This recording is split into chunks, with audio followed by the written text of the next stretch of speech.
Hello people, Kakasha this side. Welcome back to my YouTube channel.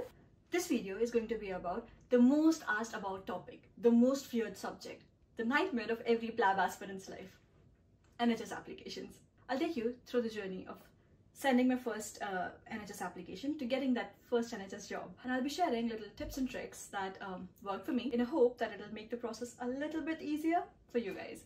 So without further ado, let's get started.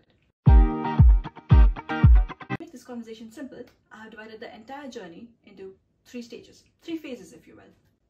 Getting started, getting better, and getting faster. Before we start, let me tell you a little about my plab journey. In this complete plab journey, applying for NHS jobs was the single most daunting experience for me. I started working on my CV in the end of January 2023, but hesitated and procrastinated the entire process of sending out application till I finally sent my first application on 12th March 2023. It took 2 months. I made many mistakes, learned from them, failed a couple interviews, till I finally landed my first NHS job as junior specialist doctor in medicine on 5th May 2023.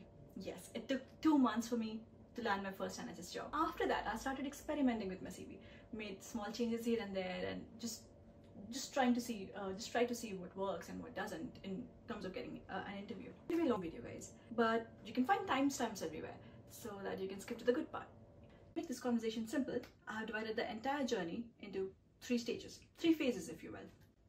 Getting started, getting better, and getting faster. First, get going. This phase is very simple, yet the most difficult part. You have to send your first 5 applications. No Google, nothing. Don't look at other CVs, just send out those 5 applications. No matter which hospital you're applying to, which job position it is, which department it is, it just doesn't matter. Just send out those 5 applications. It's just experimental. Even the job position doesn't matter. The key is to just send out the application without any hopes of getting an interview call. We are doing this, the goal of this process is to ease you into the process of sending out applications because it's new for us IMG doctors. Back home, to work as a doctor in India, all we had to do was pass some competitive exams, sit for a couple of interviews, and that's it. We never had to sell ourselves using personal statements or resume. Your first CV won't be perfect. In fact, it'll suck. So it's completely normal to be bad at it. You're bound to make these mistakes. The sooner you make these mistakes, the better it is. As they say, you don't have to be great to start, but you have to start to be great at some point. Phase 2, get better at it. Now that you actually know how to send an application, by this time you'll have a pretty good idea about other areas where you need to represent yourself better. For me, it was writing stuff about my leadership skills. So that required a little bit of framing and research. Let's go through the key areas of the CV. I can tell you a few things that helped me, and we can keep the discussion going in the comment section below. Number 1, in all areas, write in a retrospective fashion. That is, the latest exam or job should be at the top and the rest follows. Number 2, make it look systematic. I mean, use bullets wherever you can. Don't always write in paragraphs unless it's your personal statement. For example, in the work experience category, while describing your duties and responsibilities of working as a junior doctor or working as a medical officer, you can describe all your duties and responsibilities in a numbered fashion or using bullets. You don't have to write in paragraphs. That just makes it look neat. Number 3, clinical attachments. So many doctors have asked me about this. When it comes to CV, where should you put it? Should you even write about it at all? Because it's not a job experience, right? But almost every NHS job asks for a UK experience, but there's no separate section for it mentioning clinical attachments. So where does that go? With clinical attachments, my general approach is, if you got it, flaunt it. So mention it everywhere you can. Not like everywhere you can, but you're mentioning it in your personal statement. Apart from that, also mention it, like I mentioned it, employment history part, as a non-paid employment. To this point, I don't know if it should be done, but hey, it worked out well for me. Number 4, and the most important part, make your CV strong by doing the relevant courses. When it comes to medicine jobs, ALS course, it's the most important thing. Every hospital that's going to interview you will ask about it. So if you got time, do the ALS course. Do the clinical attachments like I mentioned. For jobs in psychiatry, I've seen that your personal statement is the most important part. Feel free to mention about any teaching experience or any awareness programs you organized on mental health issues.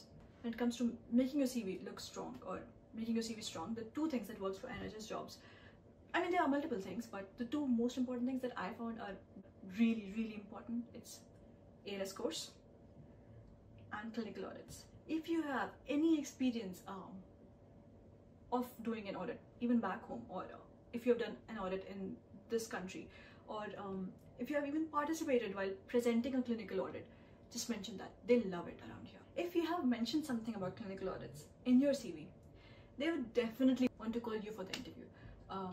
They just love it here. Number 5, another trick for personal statements. I don't know if I should say this, but here goes.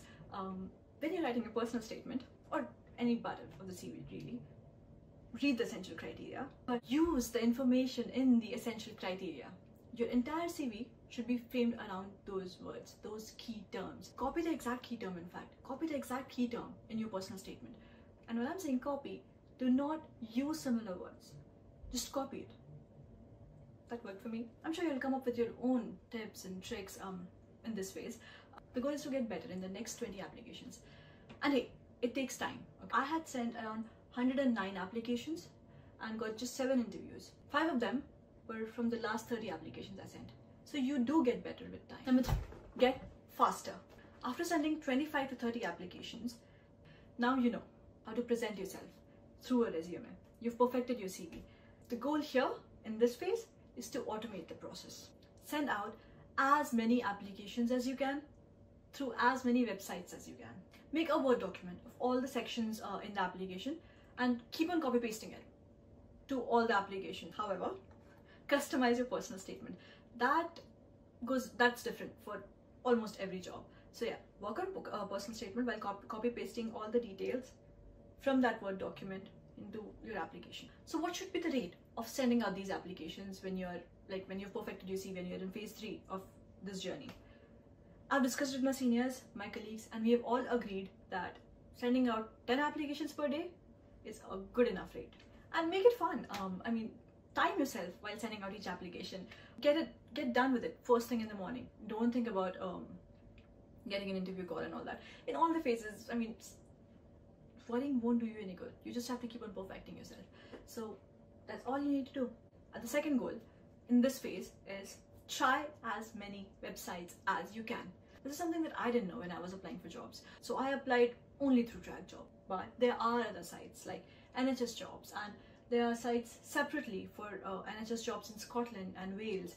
So I'll put the links of these sites in the description so you can start sending out applications from those sites too. And lastly, be patient. On an average, it takes 3 to 6 months to land your first NHS job. So be patient before you start questioning your career choices. Enjoy the free time with your family and friends while you have it. That's it, you guys. We've come to the end of this video, and I hope you found this video helpful.